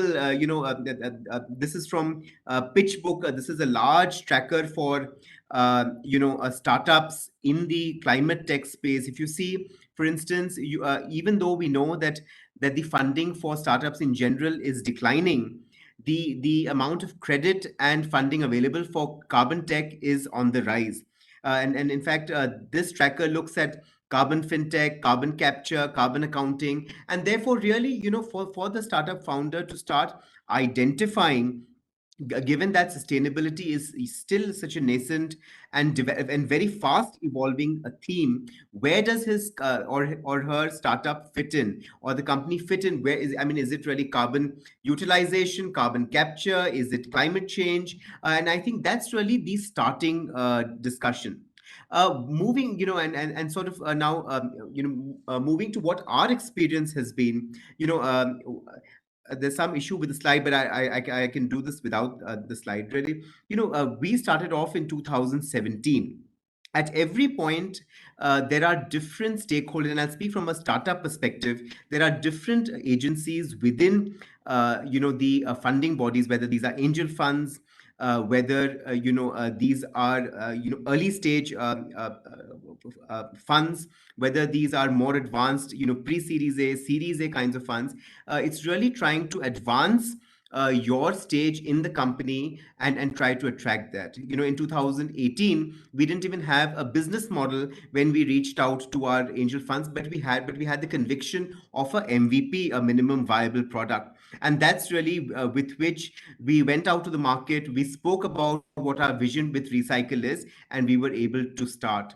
In 2019 and 20, once the business was evolving and we were starting to get traction, we went out, to the funds that were looking at early growth, and sort of then had a detailed Excel of what we thought the future looked like. Today, we're again sort of, in that phase where we're trying to assess what the journey ahead is and trying to see what that investment opportunity is. So I think moving from an MVP to a hyper growth model at every stage, the entrepreneur needs to keep networking, keep working, on a business plan and taking it from there. Thank you. Thank you. Thank you, Anirudh. Thank you so much. I think so. Most of the people here are talking about that bringing a fund or getting the investment. We really need to look product. Commander Commanders have also said the same thing, but they are looking into it when they are funding. So the product is very important, and how the systems and processes are around it to make it a business model. So the investors are looking for safety, security, and sustainability of their funds. Thank you very much for all of you who have been talking on this. Now let me call Dr. Pritesh Dubey, who is sitting next to me and who is going to bring in another diversity into this whole talk. Over to you, Doctor. Thank you very much. Thank you. So I come from academia. I'm from IIT Kharagpur. So what I'm trying to emphasize that academia has a big role to play here. As Commander Saab was talking about, that we already kind of play some role as part of the evaluation process. But even before that, when the startup is having some idea, to fine tune that idea, to make sure that idea has the techno-economic like assessment of that, to make it it's a viable. We do have like expertise in the academic institutions, and they are doing a bit of part. But I think now the time has come where we have to do more, and we should do more. So academia has to come up in a big way to help this startup so that they can mature their product. And when they go to say TRB for funding, TRB also feels more confident because it has gone through a kind of rigorous process. And then also at the same time, what will happen is our students will get exposed to these. So these students can become partner on those startups too, could become an employee of that startup. We never know. It could become a bigger startup. So that's where I think the time has come in India, where if we look at in terms of the small business innovation research kind of program that US EPA started almost like 40 years, 50 years ago. And that has built so much of a startup in Silicon Valley and elsewhere in US. So we have to go kind of something similar. It doesn't have to be copied from there, but something similar model has to be developed in Indian context. And when we look at these products at the same time, now that we have to look at the circularity assessment as well, whether we are producing some product which is really green. Ultimately, if you're talking about waste management, environmental footprint, so we should not with a product a higher environmental footprint or maybe similar environmental footprint. So how can we do that aspect? And these kind of things, academic institution with their labs that we have developed over last several decades in India, and also the kind of software capabilities that we have, we can play a bigger role and a much cheaper cost than what possibly they can do at other places. So and the capacity building, kind of making people, when I look at waste management, after working almost 15 years overseas, when I came back in 2015 to India, I found that many people who are working in waste management actually does not really understand waste management. So how to make them, because waste management is not an easy task. There is a lot of complexity. The product keeps on changing. Recycling of certain product today, 10 years down the line will be way different. So keeping this capacity building happening, training of the manpower, making people aware what are the things that potential business opportunities. So those things can be done, and we are already doing some of those through the Swayam platform, through the online courses, short-term training programs. But I think we need to bring all the stakeholders have to come together. We do it in silos at academic institution. We don't we don't have a good synergy. I think probably you understood I'm trying to talk about. That's where we need to bring everybody together and build some of those programs with the help of academics. And I'm for it. I know many of my colleagues will be happy all across different IITs, NITs, and other places in India. Thank you, Dr. Saab. Thank you so much. I'm sitting next to you and we have been talking. And I think so the points which you really bring, the academics, maturing the funding proposals and the products, bringing students and partners to be in the entrepreneurs is a brilliant thought process. I'm going to come back to each one of you. But let me, before coming to Amrendra, I can see you, Amrendra, very good. Let me check with Saket Krishna ji, who has been trying desperately to be a part of the show. Sir, are you with us? Can you Sir, hear us? good Oh, wonderful. Congratulations. Come in, sir. very Your good floor is all of you. yours. Am I audible? Yes, please. I am Saket Krishna, presently posted as an Assistant Commissioner in one of the zones of Delhi Municipal Corporation of Delhi. Currently posted in Civil Line Zone. I am having a very limited experience of waste management. But with this little experience, I will try to explain where we are and what we aspire. Very good. Currently in Delhi, we are generating around 10 to 12,000 tons per day of waste, out of which my zone, Civil Line Zone, is contributing to around 500 tons per day. My God. The tipping fee of logistics, collection and transportation of these municipal solid waste costs around 2,000 rupees per kg per ton.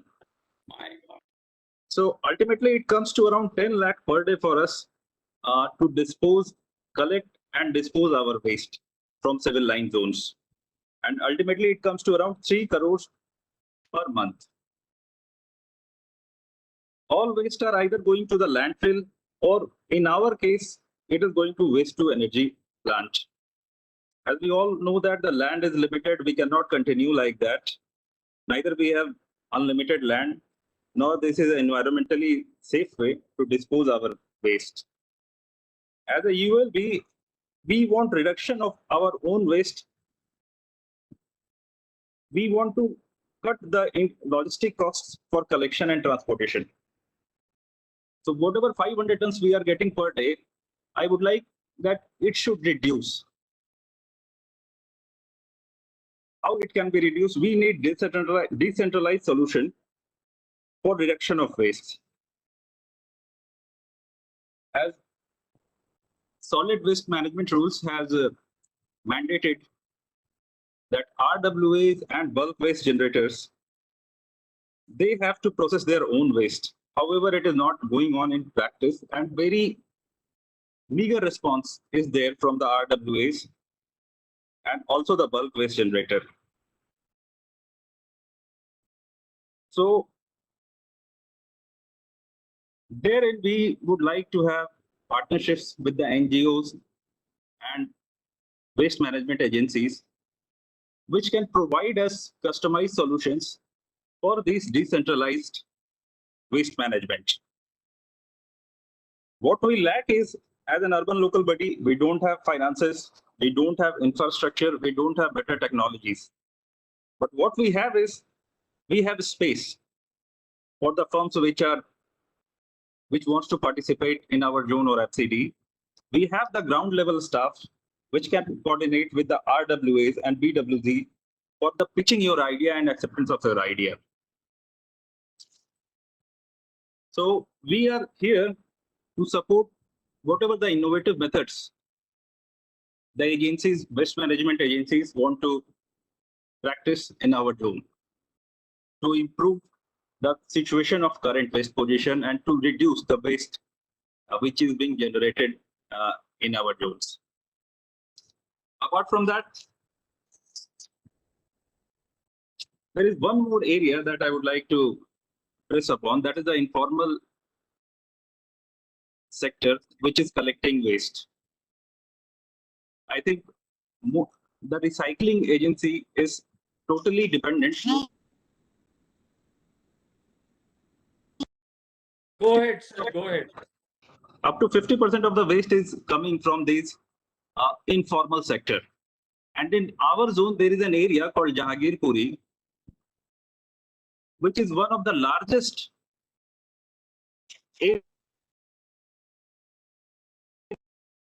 these rag pickers are there, and they are collecting waste from all over Delhi, and they are segregating their waste at this Jahangirpuri location. So, as a UL, we want some solutions that how these people can come into the formal sector, how they can be incentivized, how their health conditions can be improved, how they can, from the informal sector, come to a formal sector. Excellent. These are the few ideas which I am having with my limited experience. I would request all waste management agencies to come and visit our zonal civil line zones and provide a customized solution, put up a proposal, and accordingly we can take it up. We can coordinate with the RWAs, we can coordinate with the BWGs. We also can enforce the solid waste management rules. But right now we are not having alternate solutions for enforcing those rules. We cannot deny the RWAs that we are not going to pick up your waste because we are not providing them the alternate sustainable solution. So I may request all the agencies to We will come to you, sir. centralized solution. Thank you very much. But don't go away, sir. We are going to come back to you for a minute and two in another 10 minutes. And but sir, I'm really grateful on behalf of Technology Development Board and MRAI that you have a heart of gold. You and your commissioner are extremely open and for partnerships, as you said it 3 times. And there lies the opportunity for the startups. People have been talking how the business models need to take. So I think so there is a lot to chew, and we will come now to Amrinder, who comes from Ramki and has also done some brilliant work. Over to you, Amrinder. Thank you. Thank you, sir. Soni sir, always a pleasure to interact with you. And first of all, I would like to thank MRAI for organizing this wonderful conference and getting these like-minded people on the same platform always creates some kind of samudra manthan and generates some really good ideas which can be taken up for execution. I've been hearing all my colleagues, my industry peers talk about bringing more investments into the startups. I think it's a wonderful idea. That's the need of the hour. There are a few reasons why I think and I believe so. First and foremost, for a country like India, waste management is something which is quite nascent in its current form. It's been what, couple of years, 5-10 years since we have really started talking about waste management and recycling at scale. Further to that, while it is a nascent industry, the challenges of population, the demographics, and the diversity only adds up to the challenge. Whenever we talk of waste management, we talk of 130 crore people generating waste every day and how to create an ecosystem to be able to handle that kind of a waste. Third, why are we actually discussing this entire problem of funding in startups for waste management? There is a slight history to it. And the history is traditionally, waste management has always been a cost recovery model.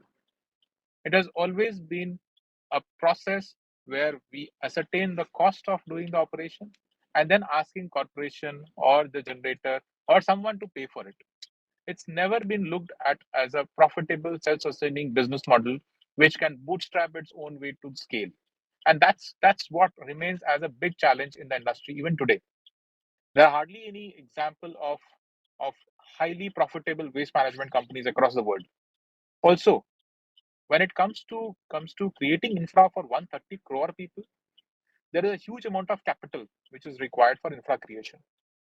In fact, on a lighter note, a lot of people ask me if I work for a waste management company, and I often take a step back and I respond that no, I work for an infra creation company. I work in a company which builds power plants and which costs 4 times per megawatt more than a thermal power plant. So we are creating infrastructure for the future. When we build MRFs, when I sit down for commercial negotiations for buying equipment for my MRF, I understand the kind of cost which is involved in setting up this kind of infra. So yes, waste management to be scaled up in a country like us, we need a lot of capital. we need a lot of capital in a short time. We need a lot of capital in a short time with metrics beyond the usual financial investing. And we need a lot of capital in a short time beyond matrix at scale. I think that's the problem which we are trying to solve. However, what we know of is that there is a huge amount of capital which is locked in form of what Hanuman said about green funds, or what in terms of impact investment funds, or in terms of sustainable development funds. A lot of these funds are available. First and foremost, what we need to do is to create a pool of these kind of funds together, so that we understand what is actually available for investing. There are bits and pieces available here and there, but we need to see the big picture. We need to see, this is my problem statement, and this is the total fund which is available to attack and solve this problem.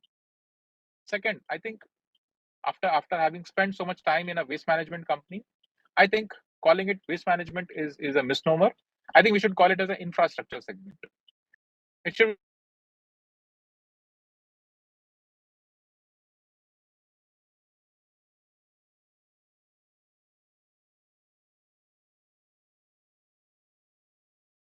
planet. The moment we do that, yes. Go ahead. We lost you in between. Go ahead. Okay. So the moment we declare it as an infrastructure segment, a huge amount of unlocking of capital can happen for the people who are trying to work in this space. And a lot of startups can get benefited around that. Third thing which I feel is we should promote startups beyond aggregation models. Post the success of a lot of aggregation models, there has been a rush to create a lot of aggregation models around all the sectors. But I think, again, when I sit and buy optical sorters, or when I sit and buy some ballistic separators, I know what is the cost of manufacturing of these equipments. But I know what is the price I'm paying for bringing those equipments in India. Okay. I think it is high time that India becomes Atmanirbhar in this space as well. And I really look forward to startups coming in this space, creating that kind of infrastructure. I know there are startups who are actually working in this space, but I think those are the companies which really need funds, and those funds need to be channelized to them so that they actually contribute not only the cause of Atmanirbhar Bharat, but they also contribute to the cause of the Clean India mission. So it's a silver bullet for multiple agenda of not only the country but also for its people. Thanks, Amrinder. I'm We going to need a come lot of back to you. You're overshooting your right. time. We have Abhishek also coming. We come back to you in a minute, Sir. 10 minutes. Yeah. Okay? Sure. But thank you for raising up some very thought-provoking ideas. And let's go over to Abhishek, who has been waiting for quite some time. Abhishek, floor is yours for 4 minutes. Thank you, sir. Thank you for the opportunity. And I just want to say that the conversation being around startups, I think we are the youngest startup on the panel. We are 5 months old. So we can relate to exactly what capital requirement is. So if you can see my presentation, I would just like to share as a startup founder that startups entering the waste management space, this is a complicated space to operate in. There is no lateral knowledge transfer that you can take as opposed to say an IT industry where I'm a Python developer and I can move between domains. Waste management and circular economy is something where you need to build expertise, and being frugal while building this expertise is very critical. So as a startup founder, I would advise other startups who are watching this that they should avoid raising capital till their value proposition is extremely clear in terms of what domain they want to operate in. Since we primarily operate in multiple domains while operating a circular economy or a waste management startup. Third thing is, if you do decide to go into a recycling infrastructure driven startup, then it is very difficult to pivot your business model once your infrastructure is in place, as opposed to an IT company or a tech startup. So it's a very, very conservative move that you need to make being a founder or being the founding team. As a startup, I think the kind of capital that is required is when you go to raise your seed, try to raise seed from we need patient capital. We need patient capital since it takes a long time to finalize your business model. And especially if you're trying to build some proprietary technology in terms of processing, then we need capital that is patient. And startups should also explore venture debt and not only equity, since working capital requirement, we are a very working capital intensive industry in circular economy. So access to good debt at lower interest rates is something that you require so that you're able to innovate across your business functions. Once your business model is set, once your unit economics positive, and I believe that you should be very, very focused on profitability since day one, since it's very difficult to build in profitability at a later stage. So I think if you're profitable since day one, you can definitely demonstrate growth to potential investors, and you can then raise capital to come out of the survival mode and go into the growth mode, for which venture I think is much suited. I think the problem that we are facing currently with venture capital coming in is basically the industry is at a very nascent formalization stage. So there are no benchmarking, there is no benchmarking in terms of good quality exits to the investors or $1 billion companies being created in this sector. So that is where majority of the hesitation comes from the investor, because they can't see a replicable model in the country or abroad. We have to realize that we are in a high volume, low margin business, right? So building in unit economics, like I said, to ensure that, and then building in technology, processing technology, supply chain technology to accelerate those margins can definitely create a good picture and a good pitch for investors. Another problem I see is with investors asking questions whether any startup can succeed in a single stream. So only can an e-waste company become $1 billion or a $5 billion company? And that is a question that still needs some answering. But majority of the investors are looking at multi-stream horizontal expansion of startups into various categories. So I would advise founders to look at it from that point of view. And in this case, I think there will be a lot of mergers and there will be a lot of strategic partnership between players operating in different domains to come together to form a mammoth startup, we can say, or create a $10 billion, $15 billion startup. I think one of the key reasons why venture does not come into picture is because of the irregular government policies that are coming in. So the EPR policies get changed. The new e-waste draft rules have come in, which have completely eliminated some sections of the value chain. And this creates a huge friction for investors to come in, because they are not sure whether the kind of money that they're putting in will even exist after 1 or 2 years. So I think the government, we need more consistency in terms of regulation, where startups can then build business models around it and go and scale. As a startup founder, some of the areas that we are focusing in, and I think new startups should focus in, is not our material sciences also, where product design will come into picture. Chemistry and chemical engineering is something that is going to really drive material sciences and help recyclability. In terms of reuse, we are building some kind of machine learning and AI-based technologies where we can predict the quality of the asset, or we can predict the price point of the downstream selling. So this is where a lot of disruption can come in. Being in the circular economy space, we are operating in a commodities market. We have to be very clear about that. So we need some kind of financial modeling tech that goes into each supply chain so that we can hedge ourselves against huge fluctuations in the market on commodity pricing.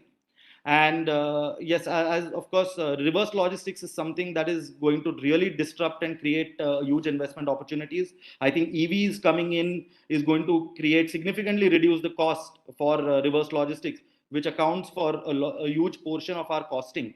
And yes, infrastructure creation, like many of the speakers mentioned, we really need to invest in good infrastructure to create recycling and supply chain. So yeah, these are my 2 cents. Yeah. Finish it within 20 seconds, please. Yes, absolutely. I'm done. So these are my 2 cents, and I think there is a huge potential, but there is a huge learning curve. So I'm very hopeful that in the next 5 to 10 years we are going to see a lot of good companies come out, and I wish everyone on the panel the best of luck to do that. Abhishek, thank you for a very, very comprehensive note. You are not a 3-month-old startup. You have put in a lot of experience and thought process, what the others have been saying. Thank you, sir. Wonderful. Yes, the investors are always looking to minimize their risk and have more secured investments, which lead to sustainability, as you rightly pointed out, and many others have pointed out. Let me come back again to all the speakers, and let me start with Commander Navneet Kaushe for maybe in a few lines, a minute, what you want to say about, if you have to sum it up in a minute, what will get you the funding for the startups? So I think the discussion has already been there about it. The only thing you need is a good business plan and a good technology, something which is sustainable. Great. And I think that underlines everything. Excellent. And a good That's team, of what, course. yeah. Carry on. So now I'll come back to TDB again, sir. Like why I say that is because we had a call for the waste management, which is closed on 10th of July. But having said that, we are open 365 days, anytime, and applications are submitted online. So even if you have a problem submitting an application, people can call us. We can and we help. Even if your application is faulty, it is not rejected. We give time. What you can say. We respond to people. We call them up and say if something is missing out of it. So kind of you. So kind.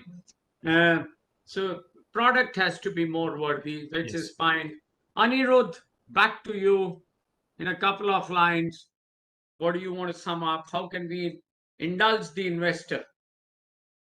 I think I'll take our example. I think the ability to basically learn from mistakes quickly and share the learnings, pivot and move on.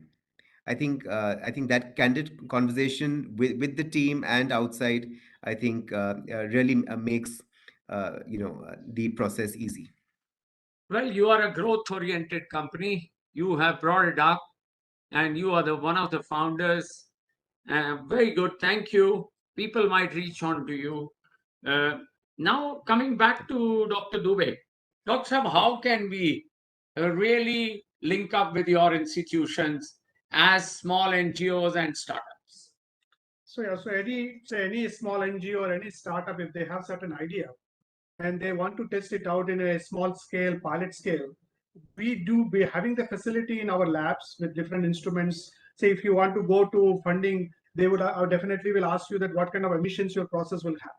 So we can test out and tell you that these kind of problems you will get in terms of environmental pollution coming out. These are the things you need to kind of taken care of.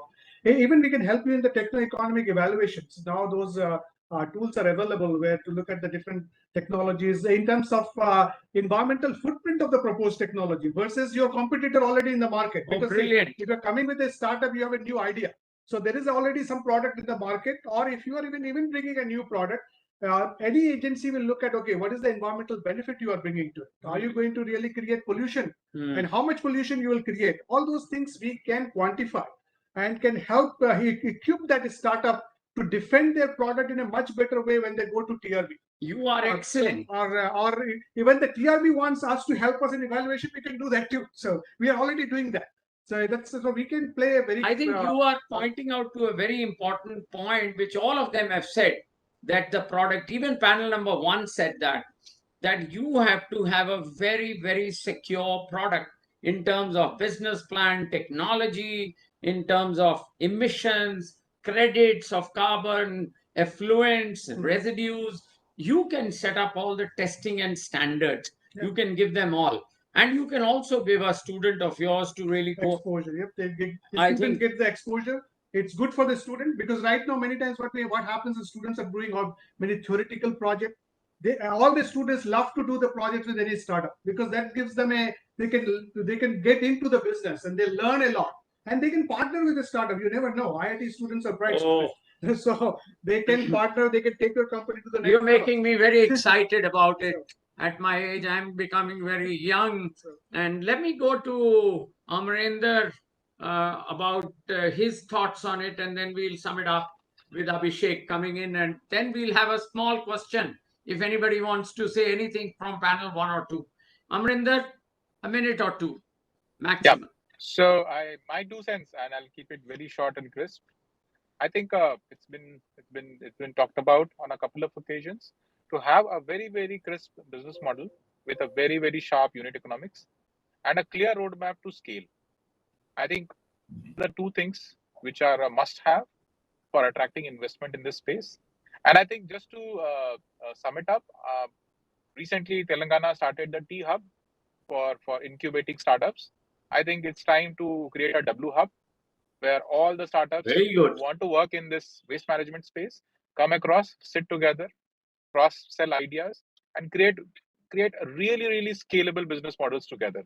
This is a space which is too big for any 1, 2, or 10 of us. It's a space for every one of us. Everybody can play their part. That's my take Thank you on this very subject. much, Amrin, for being very succinct. Abhishek, you have benefited the most, I believe so, because your thoughts were trying to do that. And I will come to Dr. Saket, who is still with us, and we will have him talk before he leaves. Is Dr. Saket Krishna ji with us or not? I don't know. I think he is gone. Abhishek, over to you. Yeah, thank you. So my last 2 cents is, as an industry, one of the challenges that we will face, and we should actually come together to solve it, is human capital. Right? We are competing with other industries also. So we are competing for talent with other industries. So as an industry, we should make it a point to innovate, come together, cross sell, sit across the table, and make the industry attractive to attract good talent. And good talent is something that can solve all problems. So capital and human capital is something that I would stress we all come together and solve the issue for. Yeah. So you take me back. Thank you very much, Abhishek. Now that I've got some time, uh, before I ask a question, you bring me back to my good old days when I used to work with Department for International Development, DFID, British government, where they were always trying to bring in a model of capital, human capital, social capital, economic capital, natural capital, and trying to foresee that how we are affecting. And by our works and our technology, we may not impact the other wrongly. What Dr. Dubey was also trying to say, that we give you the options across, that you may not go by impacting one, you may lose the other. So that's what Stockholm Convention also talked about: climate change plus nature and pollution. If we have to grow as a humankind and be more responsive and sustainable and have more investors, we have no choice but to be with the nature and protect the nature. We've got some minutes there. If somebody wants to ask a question to another colleague here, or a request to the audiences, they can write to TBD or MRAI, Technology Development Board, or MRAI, and they can then shoot these questions through the answers from this very capable panel which has been created. Over to any one of you who wants to say something or has key burning issue. Over to you. Dr. Manisha, you were raising a hand. Go ahead. Yeah. I've heard a lot of opportunities are there and all good things. But I have one question to the entrepreneurs here who have availed VC funds. So, what kind of, I know there are many good points, but what is a bad VC? And how can you overcome? Because we have heard this also, and that's the reason maybe recycle has. Anybody wants to speak? Recycle or Abhishek or Hanumant is not there, but anybody? Yes. Abhishek, why don't you you start?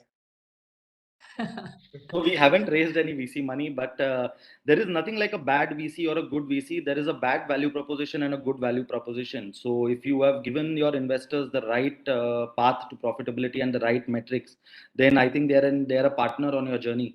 But the differences come if the value proposition is not clear. But so I think it's like a match made in heaven. So you need to find the right partner for your thing and align them to your vision. That is very critical. But Himani might also like to say, she's from an NGO background. They have got some grants and other things. Before we go to Anirudh, Himani, do you want to say something? Have you understood what she's trying to ask you?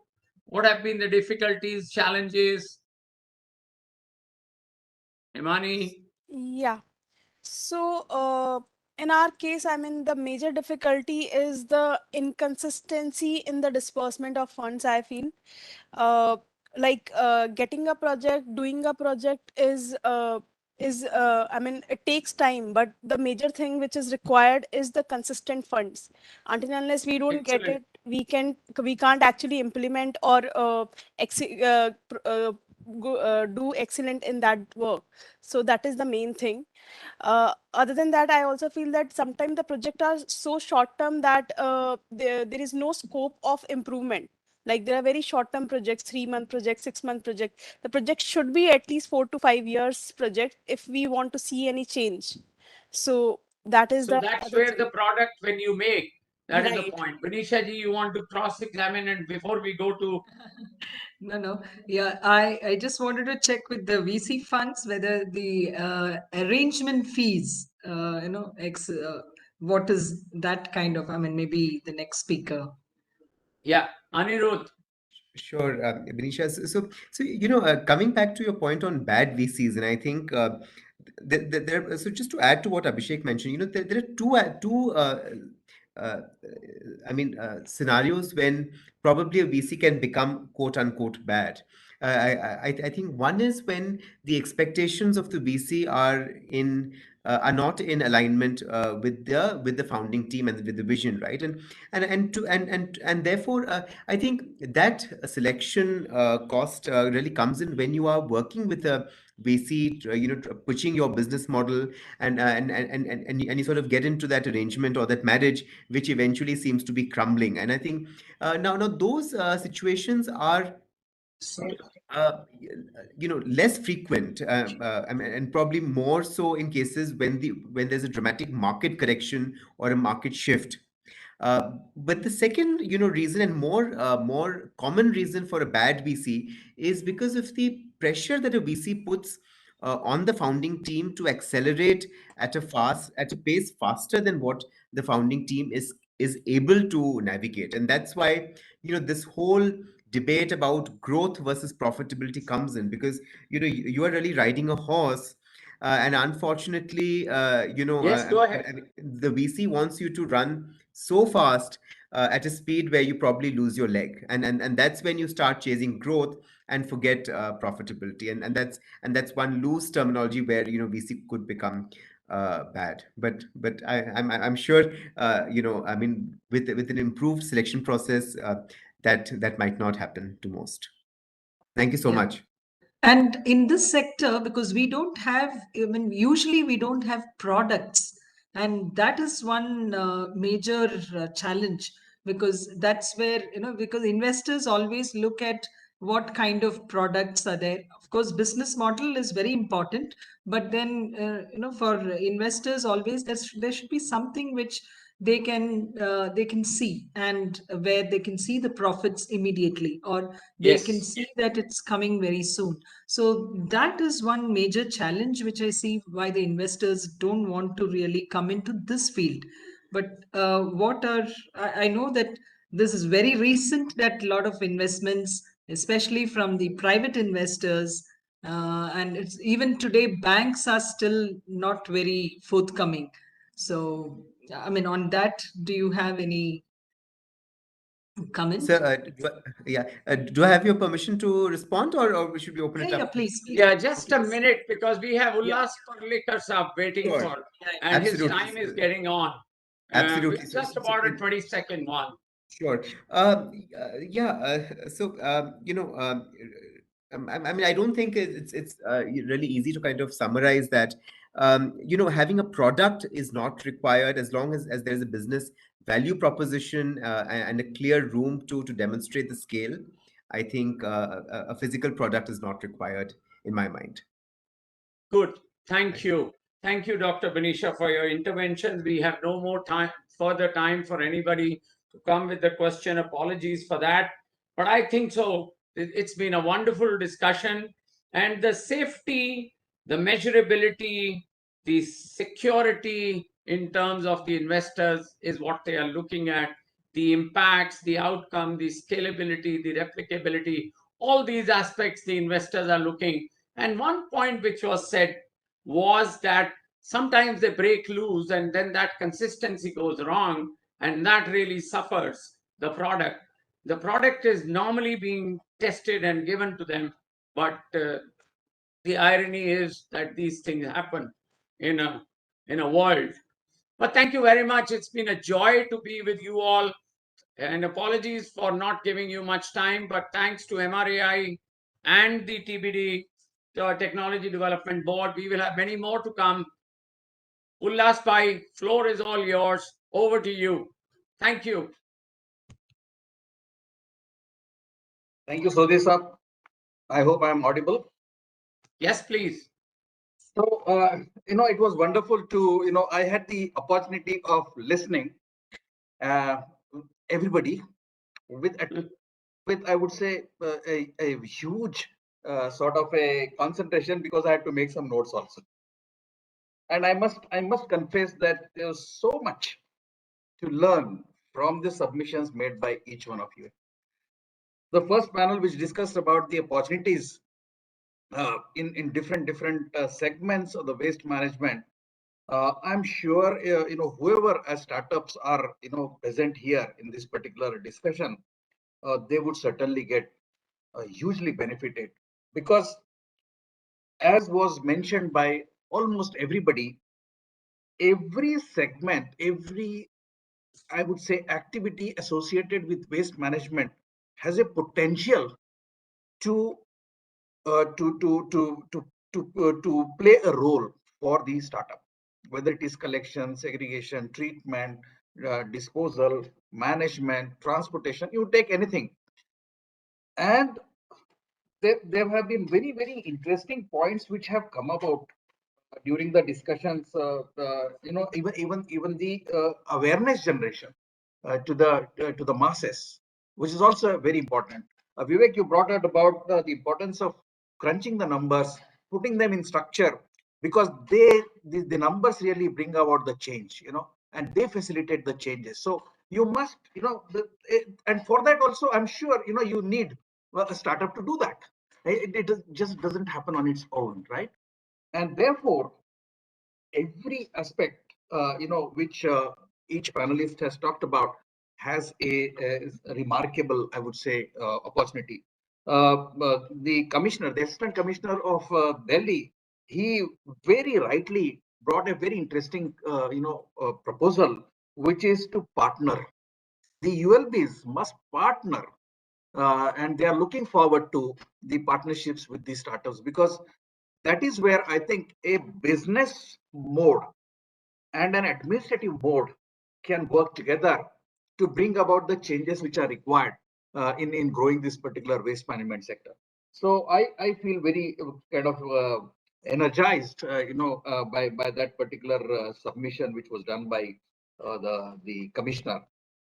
He also talked about the various opportunities which are there. He talked about the Jahangirpura, if I have listened to the area correctly, where there's a huge opportunity for startups to come and do something, so that the work, the facilitation, which has to happen for a proper waste management to occur, will happen. There was also another important aspect which was brought in, which I liked very much, which I think it was brought out by Mr. Saraf, and also by Mr. Agarwal, and also by Vivek, that the business model, the startups have to look at creating a proper business model, a workable, sustainable business model, and then at the opportunities that they are looking at, then only there is a future for the startup to really grow and really make some business out of it. The second panel, which discussed about the funding, possibilities and how the funds can be really tapped.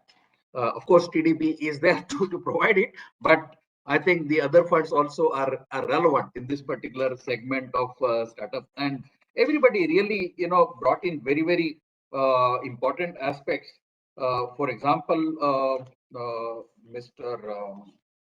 I have 10 pages of notes, so I'm just flipping from one to another. Basically, the when we want to have funds, the startup need not concentrate on looking at the funds or acquiring the funds. He should more concentrate on making his value proposition appropriate. And that is something very important, because once the value proposition is correct and appropriate, then the funds will flow to him. He doesn't have to go to the funds. So that is something which I think has to be very clearly understood by the startups. Dr. Dubey, I think was the most important aspect which you brought in, sir, and that was academia's role. Because the way academia can look at any project is substantially advanced and appropriate for looking at the success of such projects from sustainability point of view, right? 10 years ahead, 15 years ahead, what is going to happen to that particular project? Because as a 3-year, run of the mill kind of a project, possibly it doesn't make difference. But after 3 years, if he realizes that, look, he's actually, creating more impact in the environment, a bad impact in the environment, then he would lose entirely whatever he has earned in the process. So the role of academicians in trying to assess the project has been very well, kind of brought in by Dr. Dubey, and I think needs to be looked at. The angle of circularity, because that is what is going to drive the entire economy in days to come. And that is where, whether the project or the process that the startup is looking at, is it really looking, ahead to really merge in that circular economy model or not, also has to be very clearly understood. And only, and very, very rightly said, Professor, you, that whether the project is really green or not. Today, with whatever limited understanding of the economic industry is there, we can always say everything is green. This is green, that is green. But when we start looking from the environment consideration, from a very holistic consideration, I think academicians can really bring in the aspect related to its greenness and ascertaining that. Then, we had very important submissions from Mr. Amrendra also, who talks about what kind of capitals are available and how we should not call waste management as waste management, but we should call it as an infrastructure, development. Because I believe, I'm not so much knowledgeable, but I'm sure a lot of you are. The word, makes a lot of difference. What you call what actually makes a lot of difference in terms of the investments, and I think that is where I think what Amarendra said, I liked it very much. What Abhishek said also is very, very important, because he has acting, he actually talked about his experience and his own experiences where he was trying to get money on board. So the profitability, the major focus of the startup has to be towards profitability. The amount of working capital that these startups have to engage is substantially high compared to a normal business. And that is where, unless the money is coming back and serving the requirements of the capital, the working capital, it's very difficult for these startups to manage. And that is where only profitable approach, keeping a very strong focus on the profitability really makes a difference for the success of the project. He also stressed upon, it is not necessary to just, go for raising capital, but more important is to look at whether our value proposition is correct or not. We have to assess that very, very clearly. Commander Kaushik sir, you actually brought in very, very fantastic, kind of knowledge to us in terms of what TDB can offer and how TDB has been. And we were very impressed, that most of the advancement, whether it is from agricultural sector to the space, you have been the, and also the vaccinations, which is another very important aspect. Today we are surviving because of that, because of your, I think, the seed which you sowed in terms of funds. We are seeing the light of the day as far as those big, bio related projects are concerned. What else? So, and lastly, I would like to say that what Binisha started with, by giving a demographic kind of a idea about what India is and what it needs and what waste management is required to be done and how there's a huge opportunity. And then in terms of flowing the information, getting the information from the panel about the opportunities and then the funding, I think it has been a real good feast for the audience who have been a part of this particular discussion. And I would like to therefore say that this was an excellent deliberation I have ever had. I mean, I have been able to actually, I have been able to learn a lot. I'm sure everyone else who is participating in this. Lastly, Jo Sodhi Saab, you have been remarkable, not just in terms of making the flow of the panel in the right manner, but also kind of steering it at the right points to ensure that the timing is maintained, because that is one of the most important aspects of the moderator, and which many times we are not able to do it. We are so kind of inclined to start looking for more and more to come to us from the panel, but although you had to cut short, but I believe that the submissions which were required to be done by the panel were thoroughly done in the process. So I'm very happy with that. So I take this opportunity now to thank all the panel on behalf of MRAI for sure, and if Mr. Kaushik and Vinisha agree, on behalf of TDB also, that this was a remarkable kind of a panel discussion, very excellently organized, excellently kind of carried through. And I'm sure, whatever submission that Sodhi Saab made, that we should have a separate, 2-hour session to ensure that the startups are really benefited in the process. Because today every panel member had a very short time. So from MRAI, I would like to say that I have liked that idea, and I'm sure my colleagues from MRAI also have liked that idea. I'm sure Vinisha and Mr. Kaushik also have. So it will be good to take that particular initiative forward soon. So I take the liberty of again thanking everybody, and also the audience who have been a part of this particular interesting panel discussion. If I have missed out anybody, anything, I am at loss, and I'm the reason for that. So thank you once again. Is there anything else you would like to finally say to conclude this? Anything, Vinisha or Mr. Kaushik? Thank you very much. Actually, it definitely met our expectations. So thanks to all the panelists here, and also Sodhi sir.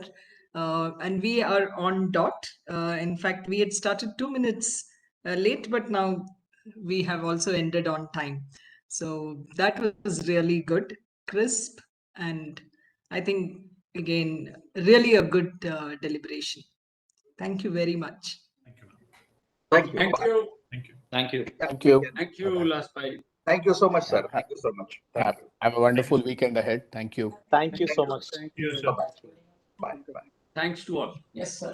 Thank you so much.